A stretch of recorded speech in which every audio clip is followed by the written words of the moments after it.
Welcome to crime 9 news. ఈ health tips మీకోసం. పురుషులలో మానసిక ఒత్తిడి వలన అంగం స్తంభించిపోతుందని ప్రభుత్వ ఆయుర్వేద senior medical officer doctor Srinivas Nayak అన్నారు.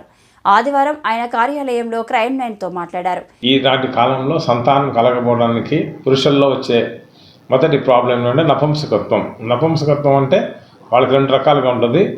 ఏంటంటే premature ejaculation and erectile dysfunction. అంటే కొంతమందికి అంగం సరిపోని యోనిలో ప్రవేశించడానికి సరిపోని విధంగా గట్టిపడకపోవటం, రెండవది గట్టిపడినా కూడా వెంటనే శీఘ్రస్ఖలనం అయిపోవటం అనేది రెండు కారణాలుగా ఉంటాయి. వీటికి కారణం ఏంటంటే ఫస్ట్ హార్మోన్ సమస్యలు అయి ఉండొచ్చు. అండ్ కొంతమందికి ఏంటంటే హార్మోన్ సమస్యలు ఉంటాయి. కొంతమందికి లైఫ్ స్టైల్ డిసార్డర్స్ అంటే నైట్ డ్యూటీలో ఉండటం అవి ఉంటుంది. ఇంకోటి ఏమో మానసిక స్థితి. అంటే కొంతమందికి ఏమవుతుందంటే భయంతో కూడుకున్నటువంటి కారణాల వల్ల, లేకపోతే మ్యారేజ్కి ముందు కొన్ని సంబంధాల వల్ల పెయిన్ఫుల్ ఇంటర్కోర్స్ వల్ల కూడా వాళ్ళలో ఒక రకమైన భయం ఉండటం, లేకపోతే ఎదుటి వాళ్ళు వీళ్ళని తక్కువగా చేయటం, లేకపోతే వీళ్ళు నీలి చిత్రాలు లాంటివి చూసి వాటితో పోల్చుకోవటం వల్ల కూడా వీళ్ళ భయం రావడం వల్ల చేయలేమేమో అన్న భయంతో కూడా కొన్నిసార్లు అంగ స్తంభనాలు తగ్గిపోతూ ఉంటాయి. కాబట్టి ఇలాంటి అంగస్తంభనాలు లేని వారికి అయితేనేమో మనం ట్రీట్మెంట్ ఇచ్చేయచ్చు. అలానే భయంతో కూడుకున్న వాళ్ళకి మానసికటువంటి చేయాలి. అలానే డ్యూటీలు వీటికి ఉన్నాయి. తర్వాత వ్యాధులకు వాడే మందుల వల్ల కూడా కొన్నిసార్లు ప్రాబ్లం వస్తుంది. అలానే డయాబెటీస్ ఉన్న వాళ్ళకి, డయాబెటిక్ న్యూరోపతి వచ్చిన వాళ్ళు కూడా అంగస్తంభన ప్రాబ్లమ్స్ వస్తాయి.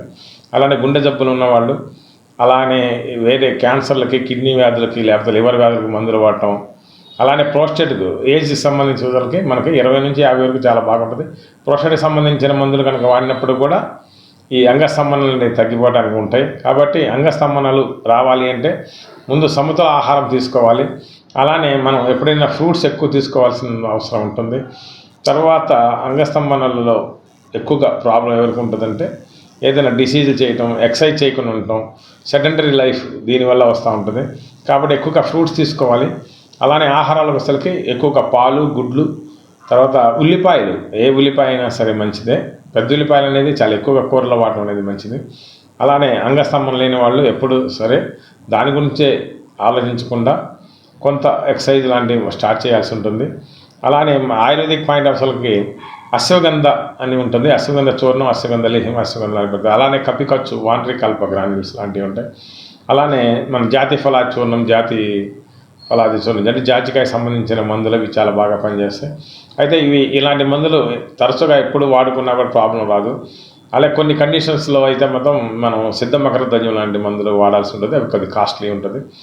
అయితే ఇలాంటి వాడుకోవడం అనేది జీవితాంతం వాడుకున్నా కూడా ప్రాబ్లం అయితే ఉండదు. అలానే ఎమర్జెన్సీ పాయింట్ ఆఫ్ వ్యూలో కొన్నిసార్లు మనం సిల్నఫిల్ సిటెట్, వయాగ్రా అంటాము, టెడలాఫిల్ ఇలాంటి మందులు ఉంటాయి. అయితే ఇలాంటి మందులు వాడేటప్పుడు ఖచ్చితంగా డాక్టర్ యొక్క ప్రిస్క్రిప్షన్తోనే వాడాల్సిన అవసరం ఉంటుంది. లేకపోతే ఈ గుండె జబ్బులకు వాడే మందులతో కనుక ఇంటరాక్ట్ అయితే ప్రాణాపాయం ఉంటుంది. కాబట్టి ఇలాంటి మందులు వాడేటప్పుడు కొంచెం జాగ్రత్త చూడాలి.